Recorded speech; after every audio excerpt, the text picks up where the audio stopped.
Okay, so this is a horse that's this big grey here has had a bad experience being ridden. So we've done it for driving, but the bad experience was this problem of passed wide and slow. So the girl that was riding it had a Range Rover, I think was it, or one of those big four-wheel drives, come really fast. She put her hand up, indicating to the man that she'd like him to slow down. He come right up to her, got alongside her, and then hit the accelerator, and obviously made a bit of a skidding noise and, you know, great engine roar as it went away. The horse turned and back towards the ditch. Fortunately, she didn't go down, but it upset the horse for a period of time. So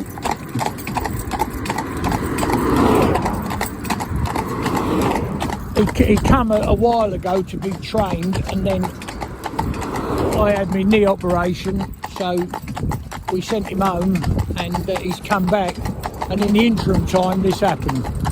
The incident happened, which was foolish, you know, I mean, seriously stupid.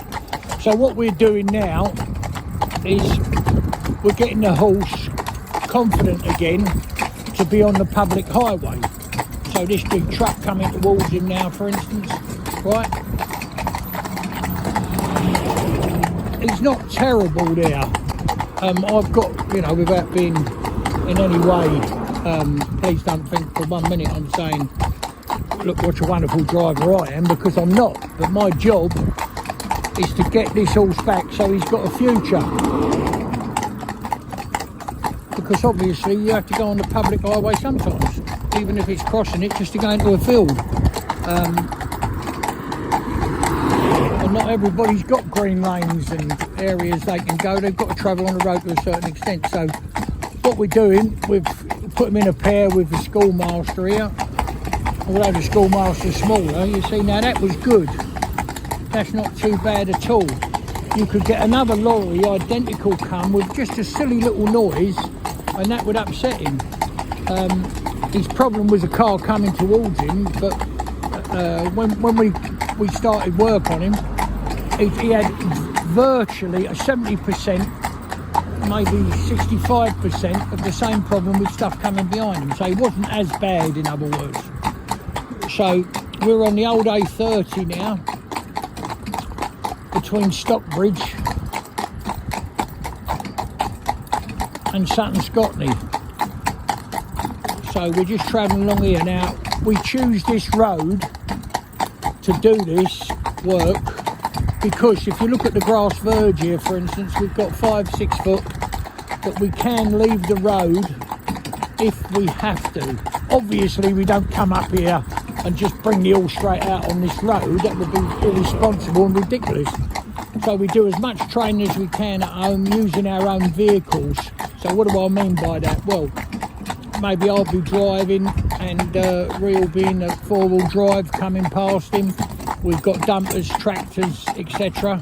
We use all them to get him back used to it, and then we bring him out on the road and we build it up on little country lanes, although country lanes are the worst place in the world. Because some, you know, if you look right in the front, you can see a lorry right in there, like right up on the rise. You might just be able to see its headlights. But when it comes down, this road's so good for this training. We've got an escape route, if you like, where we haven't got a big bank to climb. We can come off on this grass if we have to. We can keep right over here, for instance, as tight as this, yeah? So the positioning of the horses is good. But when this lorry comes underneath that tree there, that big yew tree, big dark tree, it'll disappear to a certain extent in the dip. This is not the best dip, but if you watch the car go, can you see, look, and then all of a sudden we can't hardly see it. Well, there's the whole road, right the way down to Stockbridge, is up and down like this. So it looks like the lorries are coming out the ground, like they're coming up on a lift. It can be, you know, disconcerting. So I'm over here now.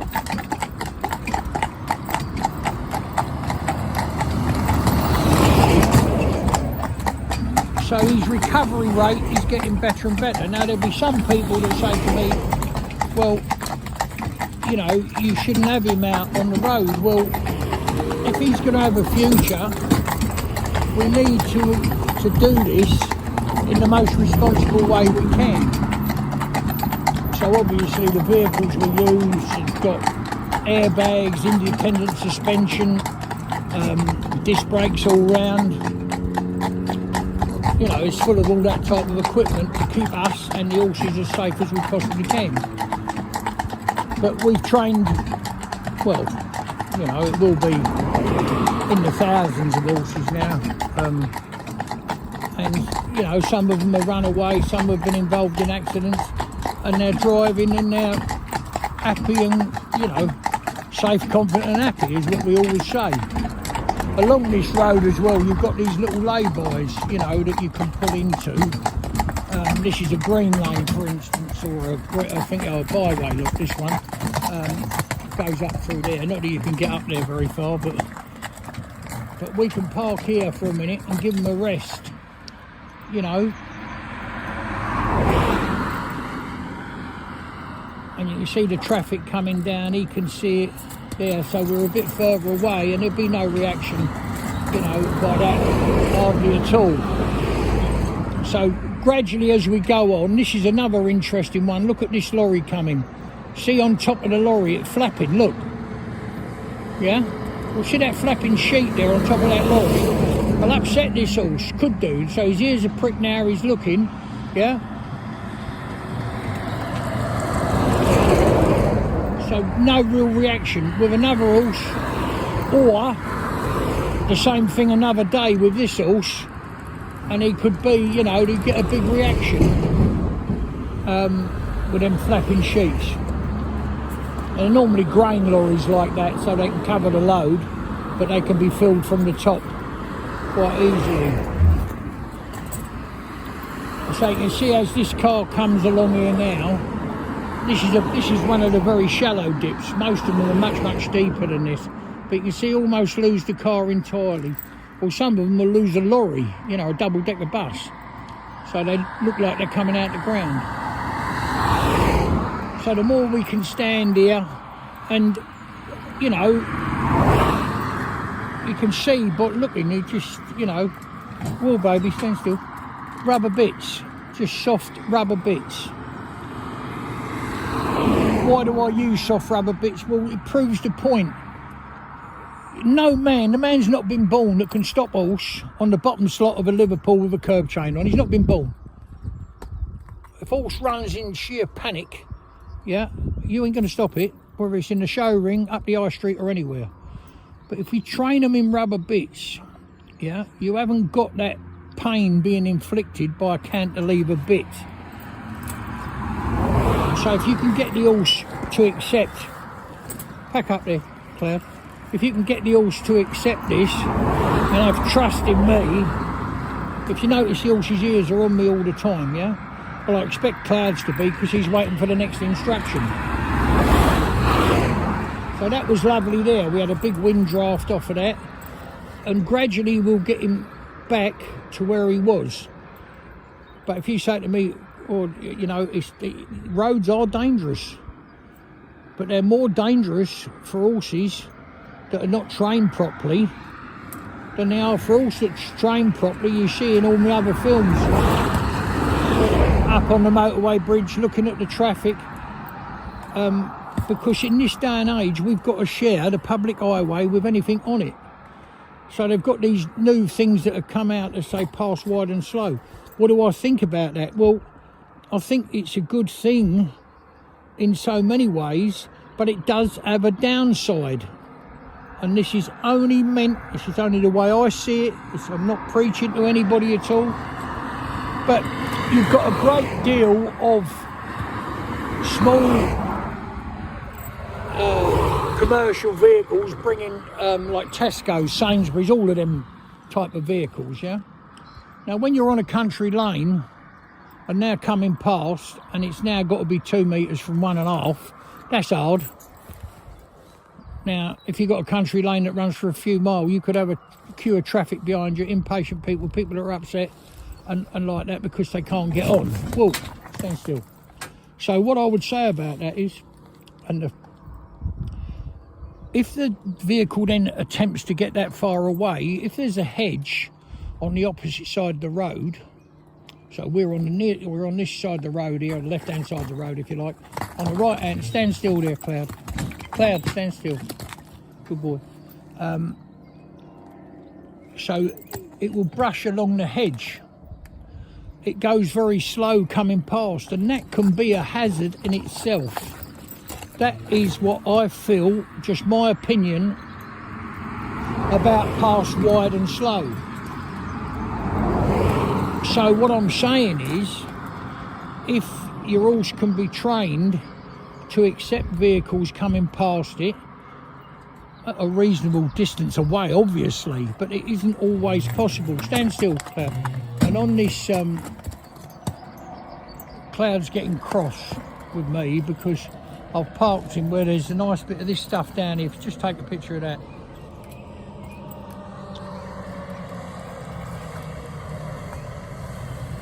It looks a bit like celery.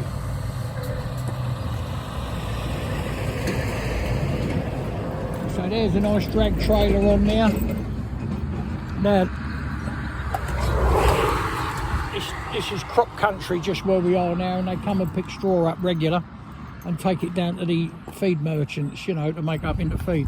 That stuff down there looks like celery, is his favourite thing of all. So he's saying, please let go of my head. I will not move anywhere. I will keep my feet still, but let me eat that. Well, he can't. But what Ree will do, no doubt, no, Ree, to jump down and pull a bit up so he can have it when he gets home. But that's his favourite thing. Stand still, my baby. So here we are, the road gone very quiet. You can hear a pin drop from seeing all that traffic before. And you see this car coming down here. That'll go in that dip there, way in the distance. And there you see it almost disappears. Well, further on than this and behind us, the dips are much greater, and we'll hide a lorry till the last minute. So if you imagine that's the top of a lorry, you know, okay, and now it comes out the ground, great big painted bright colours, you know, and we're up there closer. That's why we use this road, but we don't use it out of stupidity. It takes a long time to work the different routes out we use to achieve, you know, something different.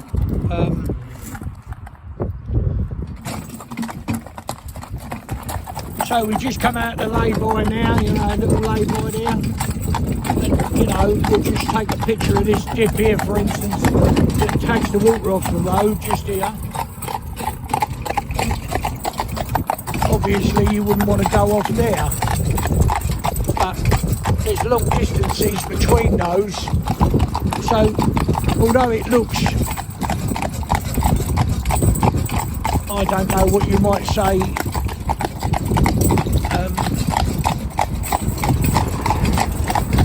impressive, and I'm not here to look how good I am, look how clever I am at training horses. That's a load of nonsense. You know, you learn every day if you've got your mind open. All the time you're learning, you know, try this, try that, do better things until you can, you know, drive them up the old A30 with great big trucks and everything coming past them. And obviously, they get better the more you do. The only thing ever made horses was miles. It's the miles that you do that matter. If you do them miles in, you know, scary conditions, well then that's obviously good for the, you know, for the horses. But you've got to do it so you don't frighten them. No point in frightening them, is there? I mean, that's just crazy. You've got to do it and say, I'm here with you, don't worry, it'll be all right. You can do this, you know, and gradually build their confidence up.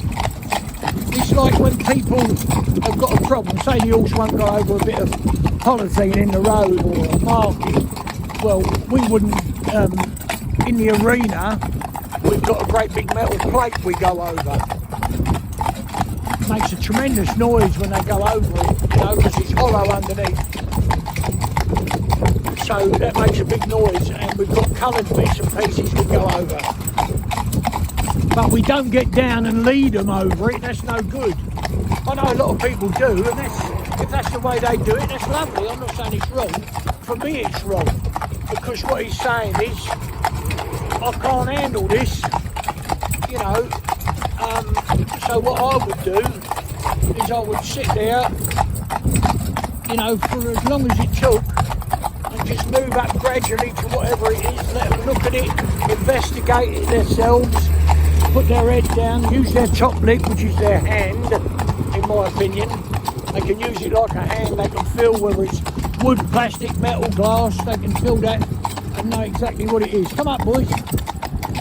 So, you know, let them investigate and do it, and just cajole them and kid them to step onto it and over it. Yeah, that's what we do. And then they pick that up, and now they become a lot more confident in themselves. Yes, of course, you could get down and lead them over something, you know, or have someone by their head. But are they going to be by their head when something goes wrong? Do you see what I'm saying? Something happens on the road, like we was coming over a bridge one day years ago, and a fella weren't going fast, he weren't doing anything wrong, but the road was a little bit greasy. I think there was some sort of spillage on the road, no one knows, but that's it.